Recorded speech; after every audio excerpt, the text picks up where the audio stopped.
like? Well, as Hunter Adams reminds us, God is a German word. So what we have to begin to do is to look at our concept of the Creator through our own cultural lens. Kemet, or ancient Egypt, is the oldest documented civilization. It's much older than Mesopotamia.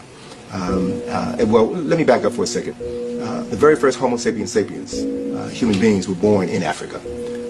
And therefore, it makes sense then, since Africans have lived on the planet much longer than anybody else, and that geneticists, through tracing the mitochondrial DNA, have identified common denominator that links all human beings. All human beings, regardless as to their race, have within them the mitochondrial DNA, which links them to a group of women who are still living in Africa today.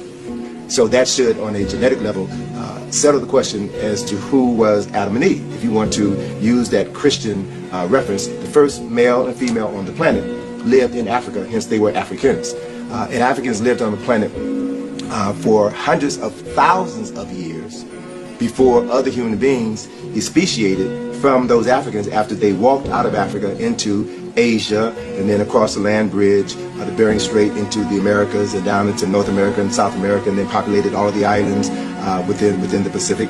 So every human being is a descendant from Africans. The people classified as Caucasians did not come into existence until about 40,000 years ago. So they are latecomers to humanity. And this is something that is known by geneticists. This is known by paleontologists. They may not talk about it publicly, but they know this to be a fact. So since the first human beings lived in Africa, it makes sense then that we would find evidence of the first civilization. And we found that evidence in Kemet. So what we know is that according to the story of ancient Kemet, that civilization was founded by a man by the name of Asar. The stories of most people, regardless as to where they may have lived, is usually shrouded in myths.